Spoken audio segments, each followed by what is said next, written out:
Alrighty, so on this video we're going to be replacing some ignition coils. So we're taking out the stock RX-8 coils and installing some IGN-1A smart coils. So they're pretty much an LS1, LS2 coil. Apparently really good for a two-stroke or a rotary. And yeah, doing a bit of wiring, get them all working, got to upgrade some of the wires. Yeah, they draw quite a bit of power. So we'll get stuck into that now. Alright, so we're chucking some of these IGN-1A coils in from Aeroflow. They're the ones there. So they're all pretty much the same. LS2 coils, pretty much what they are. So to make life a bit easier, I got a dispatch cable, which GM style to the IGN-1A coils, so I've got a normal GM plug on it, which I just cut off or unpinned, and it's got all the coil leads already on there, so that makes life a little bit easier for everyone.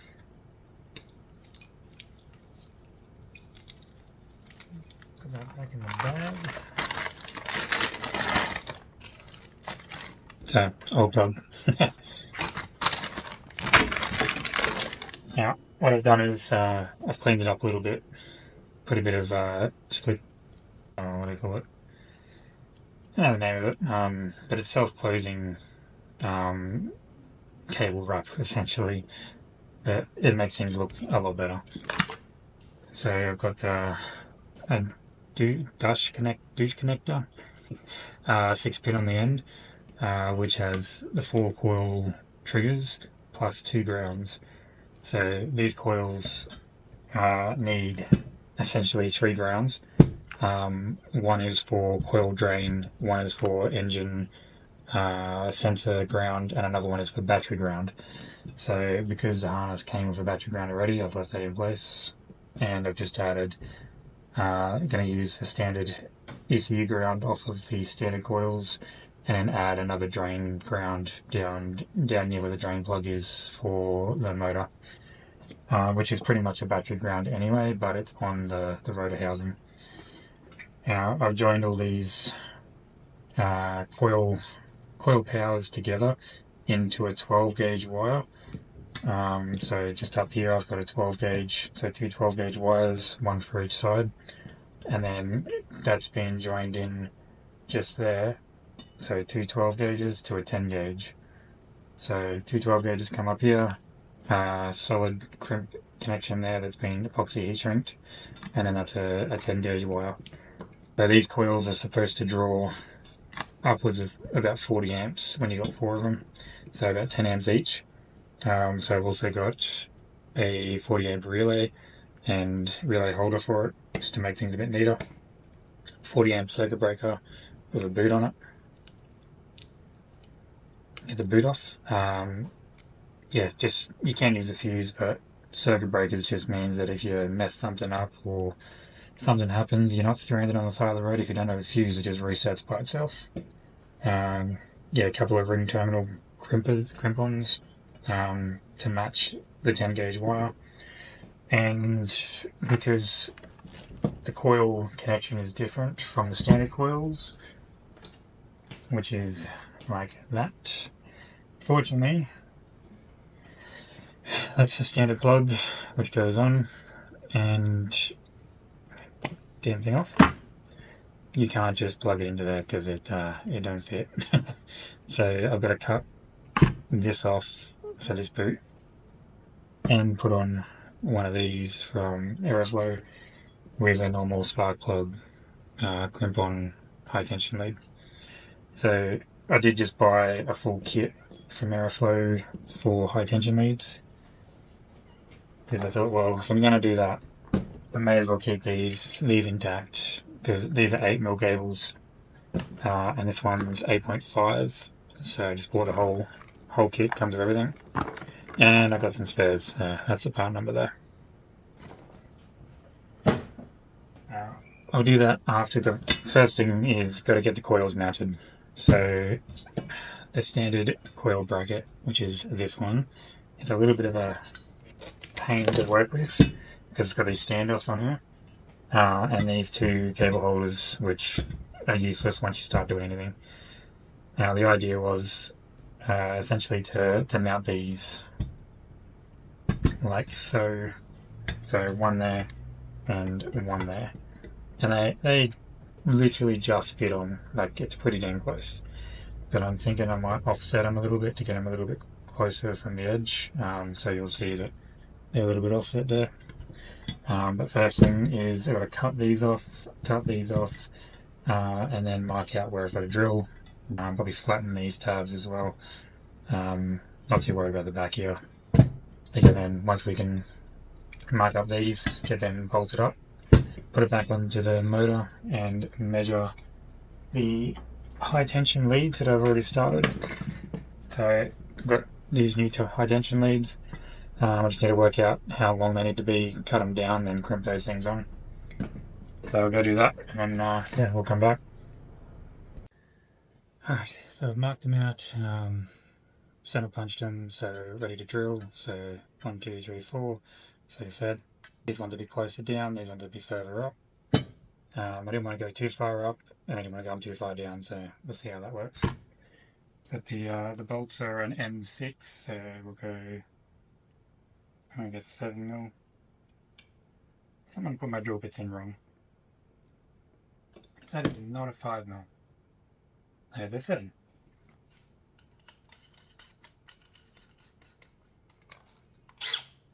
So grab some vice grips.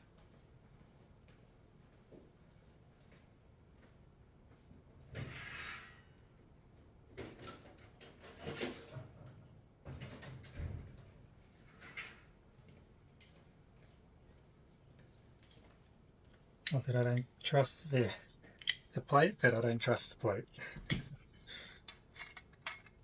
Way too many times these have ripped out of my hands.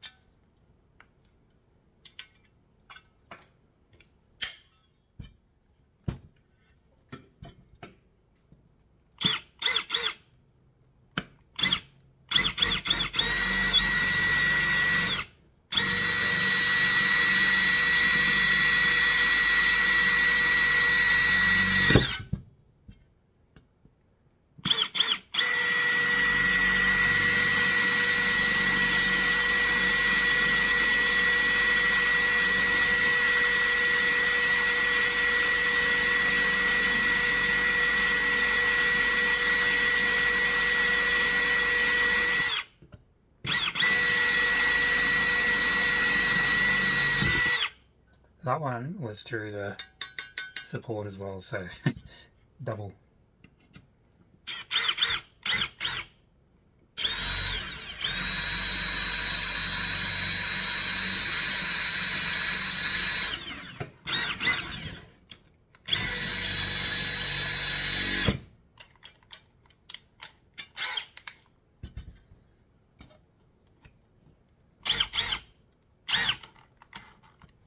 I bet you did.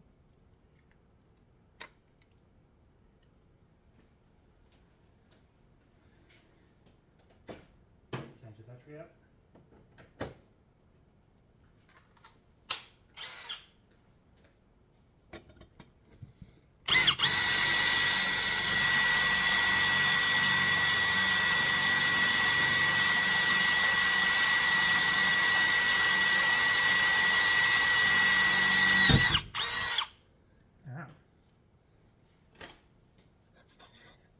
See if I got my holes in the right place.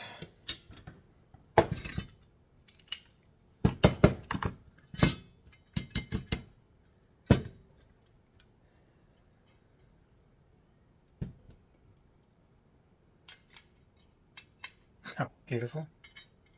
And beautiful. Alright.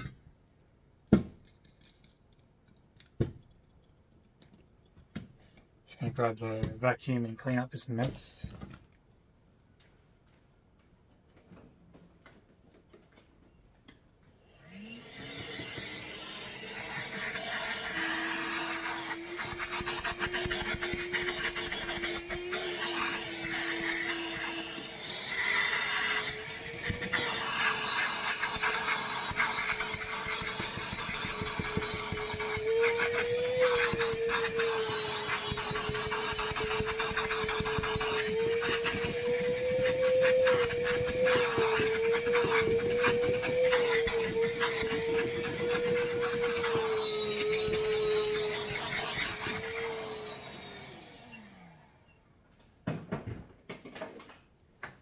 Right. I prefer to keep my workplace tidy, so I don't have to deal with shit at random times. So I clean up as I go just to make sure I don't have a mess.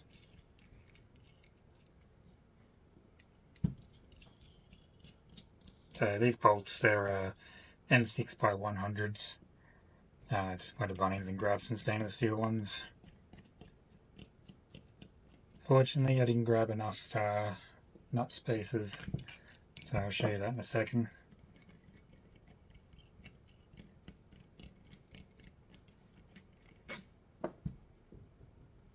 So on this one, I got these spacers here. I grabbed a pack of 6, thinking 6 would be enough, and I used 6 on one of them. So I'm tempted just to get back to Bunnings and grab another pack before they close so I can get this done today. But we'll see how we go, because I'm thinking I could probably use 2 on the bottom and then a captive nut to hold them. But yeah, we'll see what it looks like when I start putting them together. Now that there's holes there, I can mock set it up.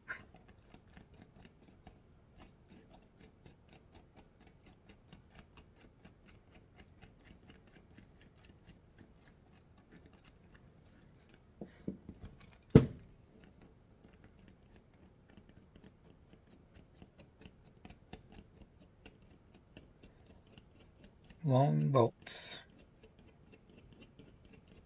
Now, I was originally going to buy some of the 6 or 8 mil aluminium tube and just cut it down to be spacers, but Bunnings does not have any of that at the moment for some reason.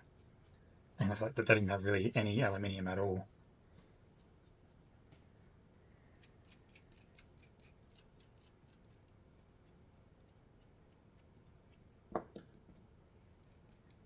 So many nuts.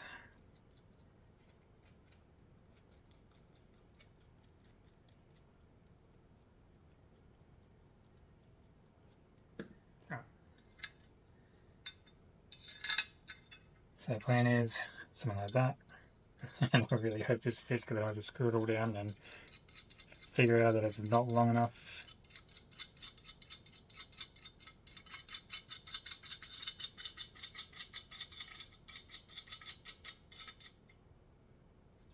Just gonna try one. Oh, beautiful. I might just clean up that.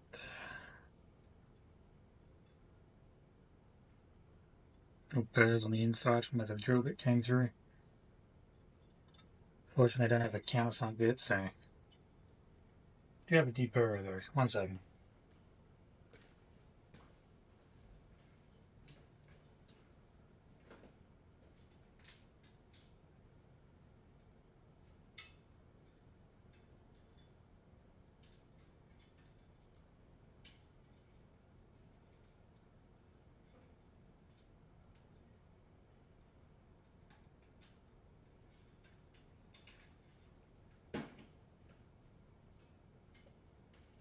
And we.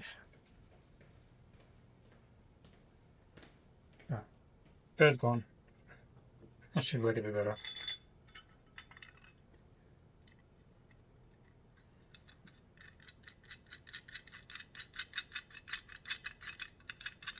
Yes, I could just put it in the drill and just hold the nut, but by the time I get that set up, I'm already done.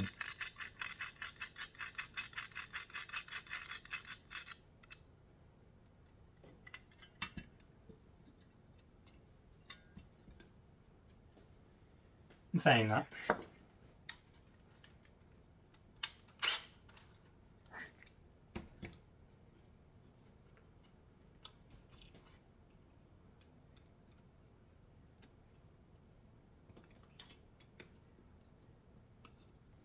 and my drill bits back where they belong.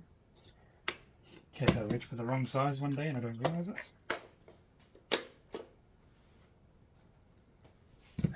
What is that? That's a 10 mil. Oh, yeah, so my 10 mil's not there.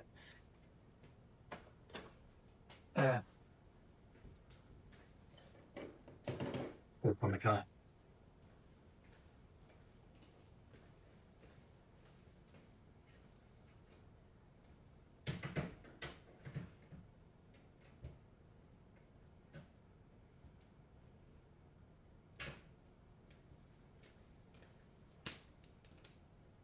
Alright, 10 mil.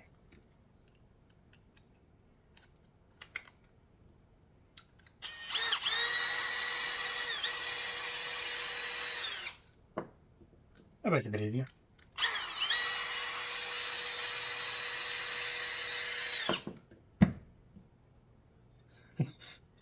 A lot easier.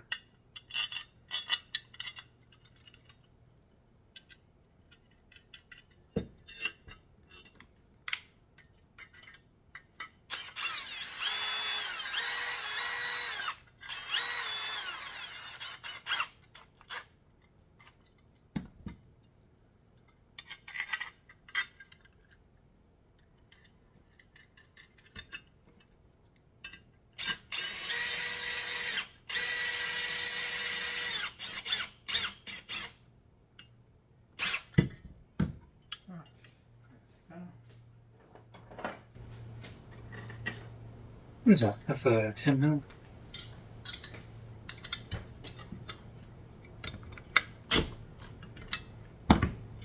Should have used the impact, but whatever. It's not holding on the engine, it's holding on coils.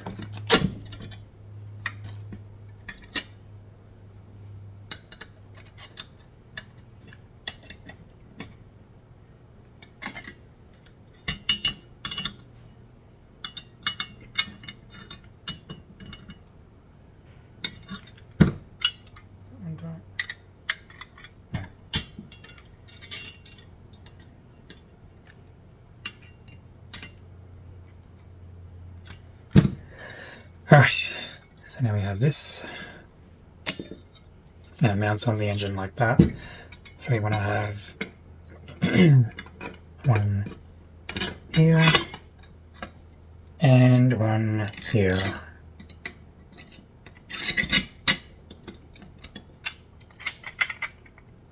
Does that fit?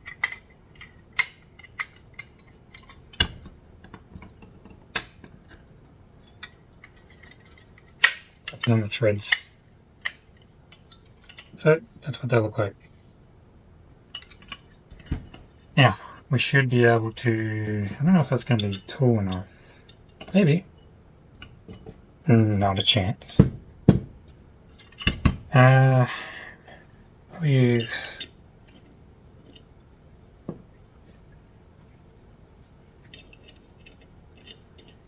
there's some nuts on there.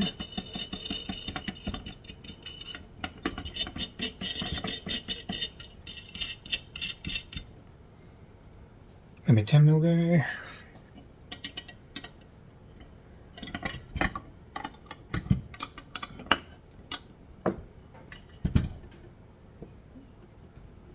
The galvanized one, not a stainless.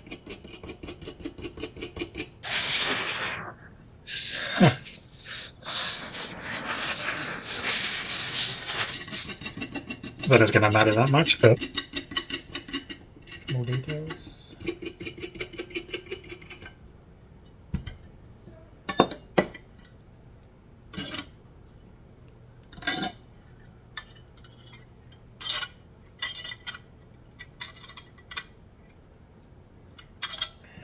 Okay, they are on there and they are tight.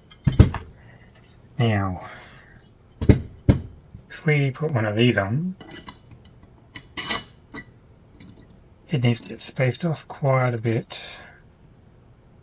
So, can either do, I think we'll just put another nut on there and just lock it in. So put a nut here and a nut here and just lock them together. It's probably going to be the easiest way.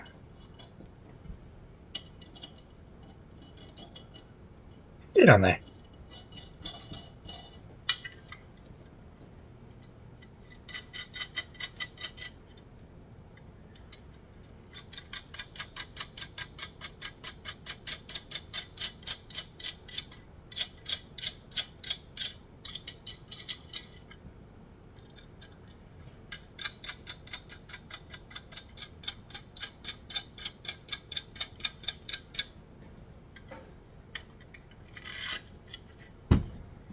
Now we can adjust the height. I'm going to add some more nuts, I think.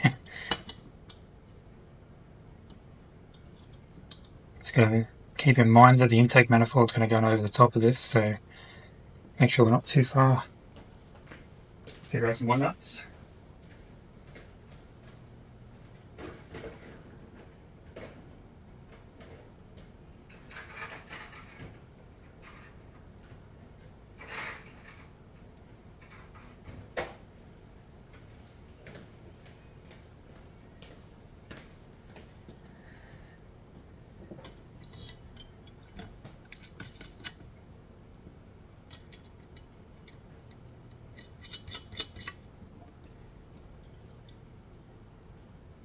That's alright.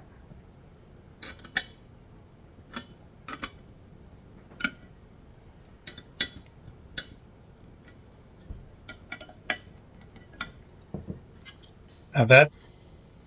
Looks pretty good. It's solid as shit, so it's gonna go anyway.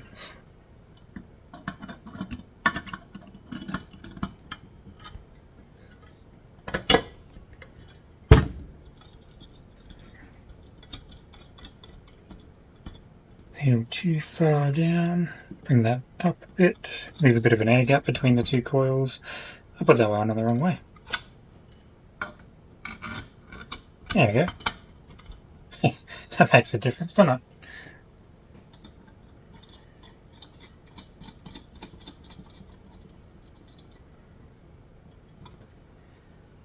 Now, is it visually pleasing? Looks like it. Up a tiny bit.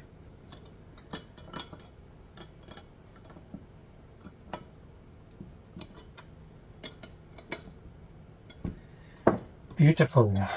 There we go. That ain't gonna go anywhere. Yeah, make sure it still fits.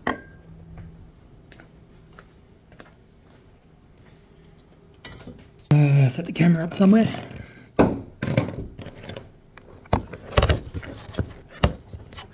Somewhere where you can actually see, that'll be good.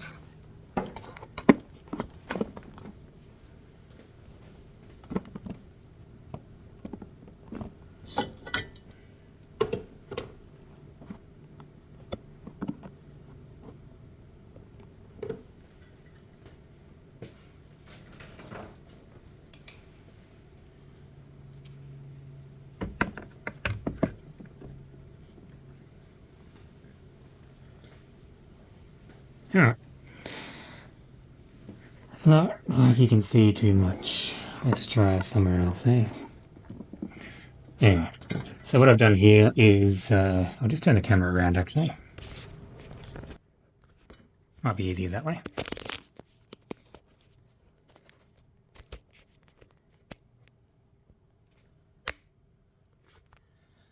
Alright, so I've taken the existing harness for the coils and I've cut all the coil harnesses off and just left the wires here. So these are all the ground wires which will tie into one wire and go into the 6-pin Deutsch connector. And then I've got the 12-volt power here, which is going to trigger the relay and feed the 10-gauge wire from that harness that I showed you. So yeah, these are all pinned out already to match the harness that I've created. And these just need to be stripped back and maybe shortened and stripped and then joined together into one and then into here. And then we need one more wire from here down somewhere close to the spark plugs. Could possibly even come up here to be, yeah, honestly, you can probably go up here. It's not going to be a big problem. Now, let's try these coils out anyways. So these will go down here, get that out of the way.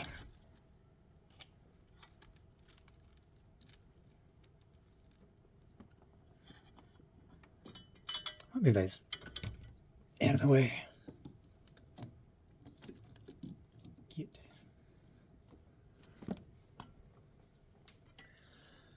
Right, so we got this goes here. They're going like that. And that goes there. It goes like that. So we have a problem, which is they're too close. Damn it. So Got to bring him back a lot.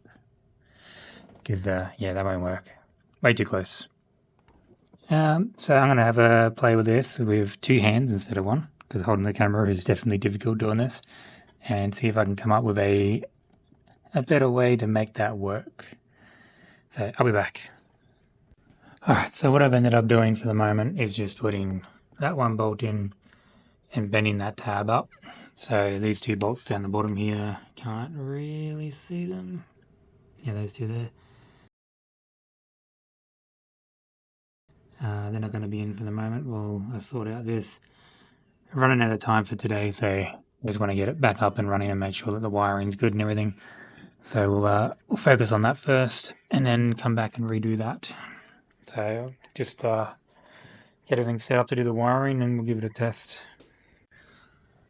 Alright, so I've got the harness done now. I just went and did it. It was too much of a pain in the ass. So I've tied in all the ground wires from the original coils to the single 12 gauge wire, and then got into the plug. I got another 12 gauge wire which is still on the roll, which is here, which is going to go to a ground point somewhere in there.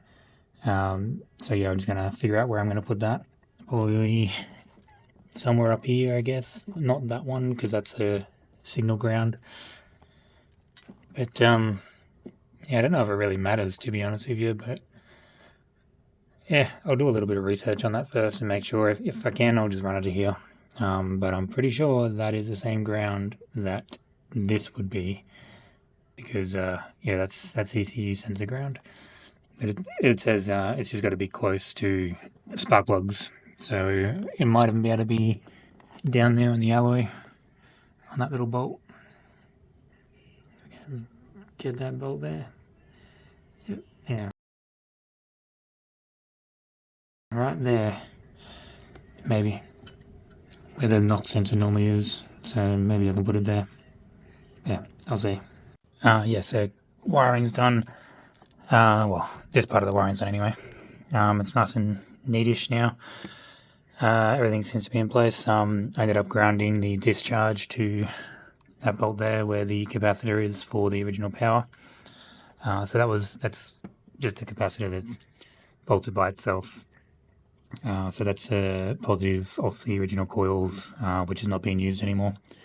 I think it's just to smooth out when the coils fire, but not going to be a problem now. So yeah, the brown wire, so pin C, I think it is on the coils, is going to here. All four of them joined to one, go to there. And pin D, no, B, yeah, the red, the black and red one, that one there. That's the main ground for all of them. So the power ground, they are going to the main body ground or engine ground down by there. I'll try and see if I can get a photo.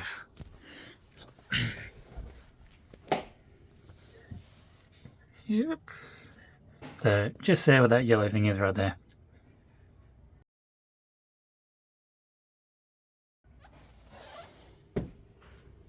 So all four coils are grounded to that.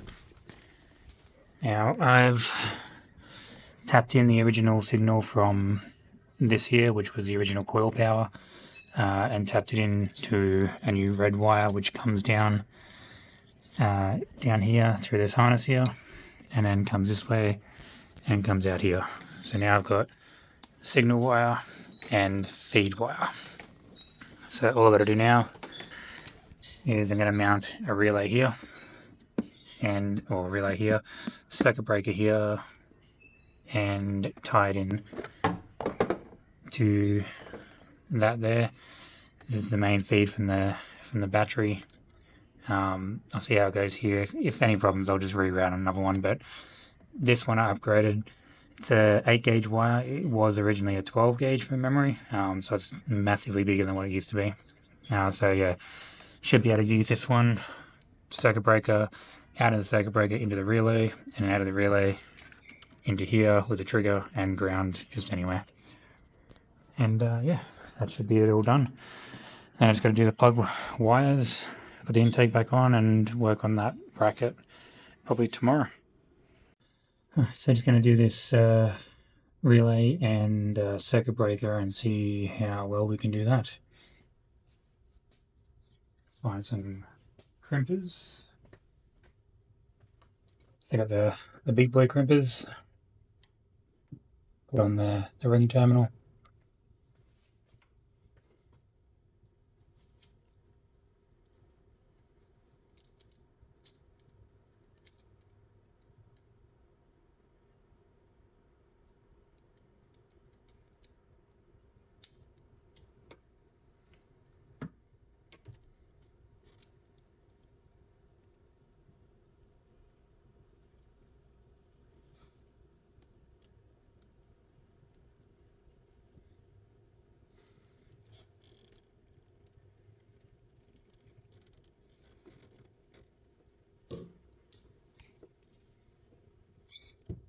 Well, those crimpers are a pain in the ass.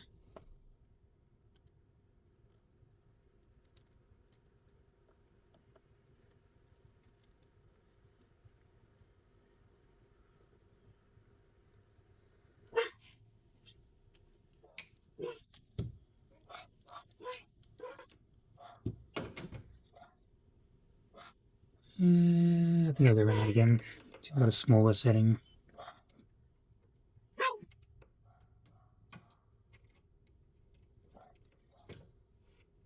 It's always the size that I need is the one that they don't give you on these damn crimpers.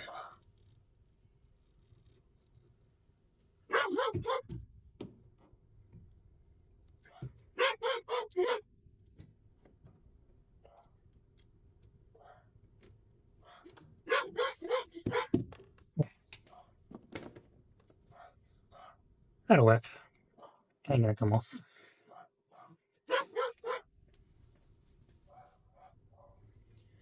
Alright, so we'll take this off. Battery's disconnected, or negative disconnected off the battery anyway, so yeah, good to do that.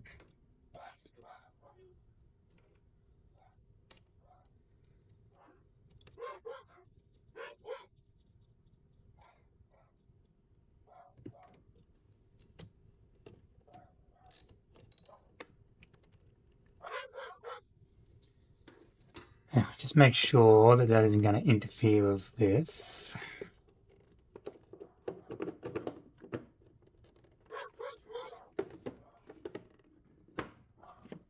It does not. So now we want to bring that out to about here. So we'll cut that off. Here's my cutters.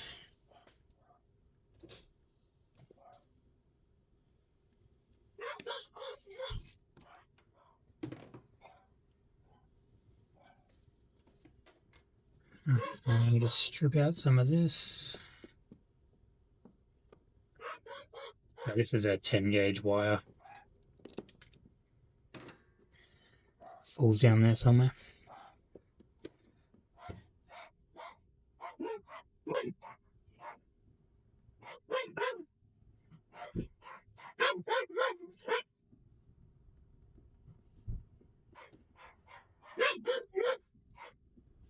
Cool. Crank that on.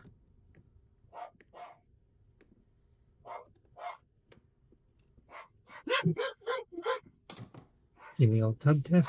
Beautiful. Alright, so I got the circuit breaker on now. Just did the two screws there. There's nothing behind this, it's all just wires. Obviously, just be careful when you screw it in that you're not going to go into a wire, but. Alright.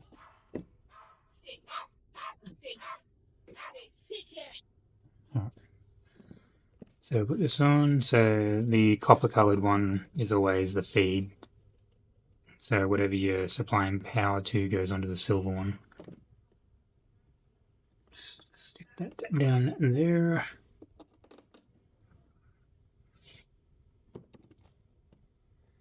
So because this is from the battery, goes into here and then branches straight off into here. This will be considered the battery supply.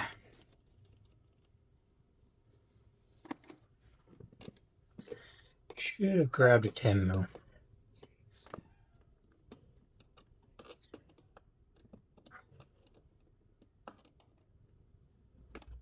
And these don't go up very tight. You break them off pretty easy. They just go into the plastic, so be mindful of that.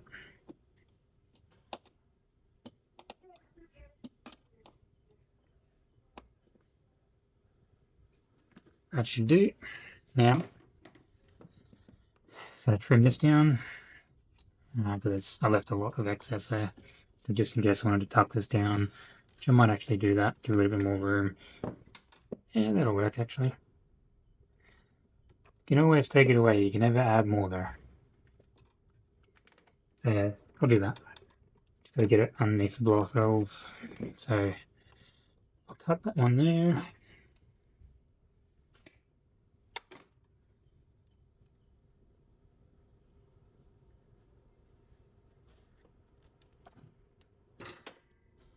And metal shards everywhere.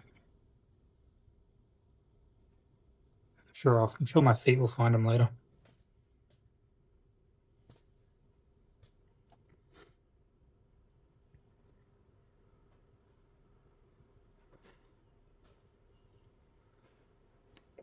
So always have a little bit poking out there. Never crimp on that side, crimp on this side. Yes. Yeah, that side. So you always want that little nubby thing to go into the back, not the front, because the front has this little join there, and they always separate if you crimp on the front.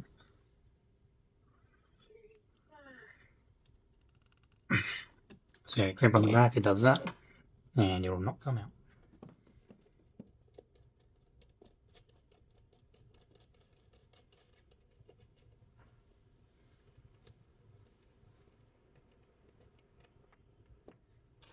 Now, I just realised I fucked up. I've got to put a relay in too. So I've got this relay to go here, which will need to come from here into here, and then this wire needs to go into there. So I've got to cut that off, put a speed terminal in there for here. I may even just put this straight there and just have quick disconnect ones, but I do like these. I'll give them a minute and I'll have a think about it. Decided, fuck it, I'm just going to use the relay like that. Makes it a bit easier. Luckily I've already got holes here from where my power distribution was when I had the battery in the boot. You should have seen it at the start of this video anyway, but I'll add it again just in case.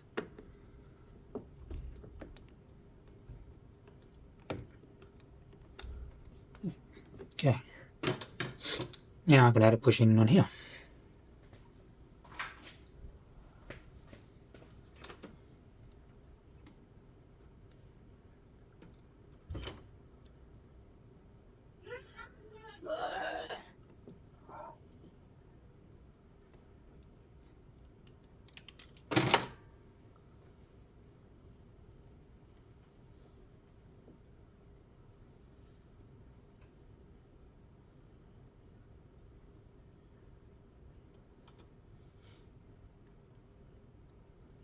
Let's try again. These are a lot softer. Yeah, that's weird. Anyway, this one's going to go to the same place, so I guess we just cut that off as well. And the excess. Grab another terminal.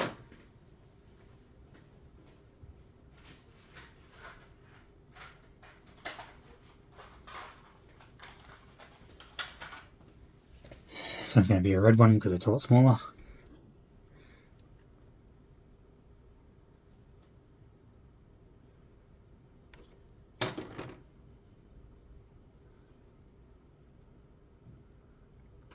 Because the wire's so small, generally I fold it around because otherwise it's just going to rip apart.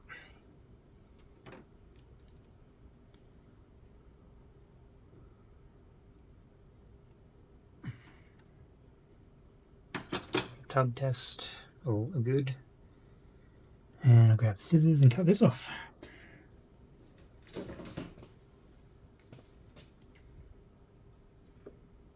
Probably about there.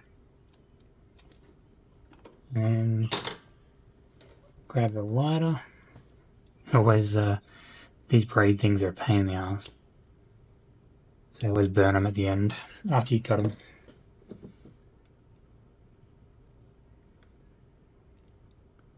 Beautiful. Yeah. I'm going to put this on the output.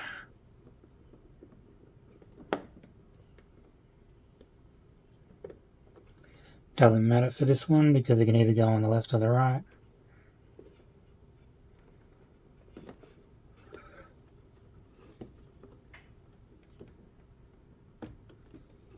Now, I'm just going to do up a ground and then a feed from here to here, and we are good to go. Alrighty, everything is in. Yeah, relays on, circuit breakers on, everything's plumbed in, should be good to go. I've got no power on there right now, as you can see. So I'm just going to turn the ignition on and see if it gets power on the relay.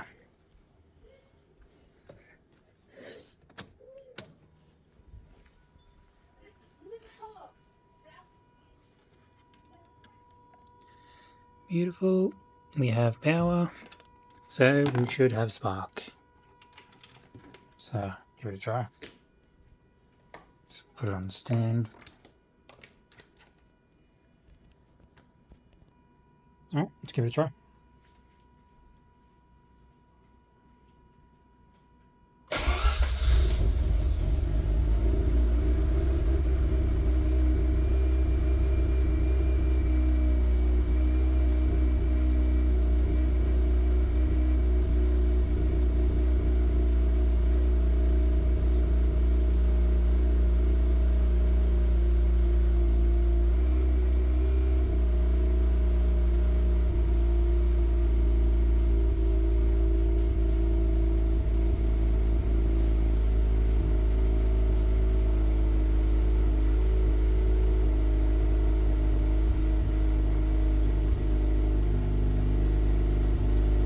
Well, that starts quick.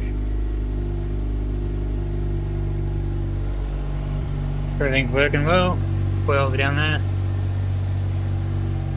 Just tucked away.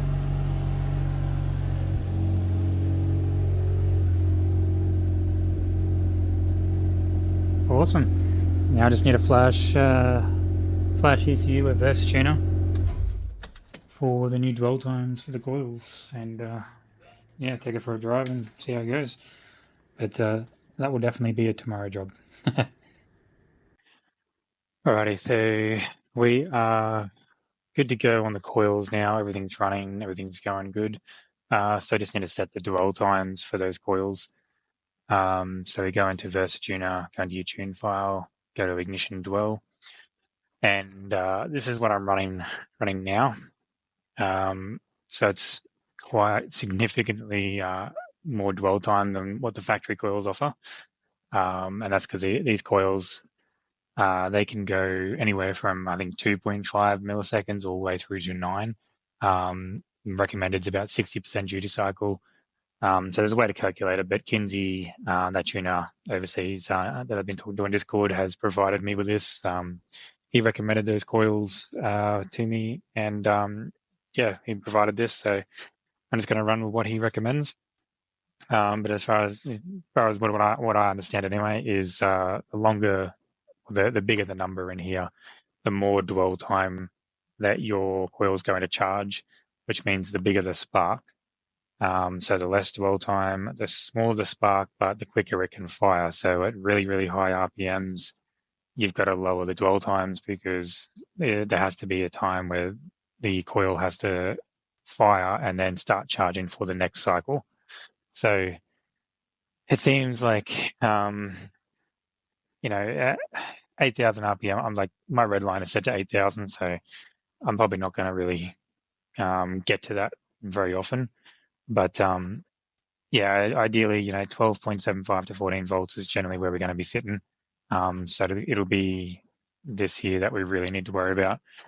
But yeah, he's given me the whole map, so I've just chucked it all in, and it works really, really well. The coils don't get really hot at all. They get a little bit warm, but yeah, all coils will get a little bit warm.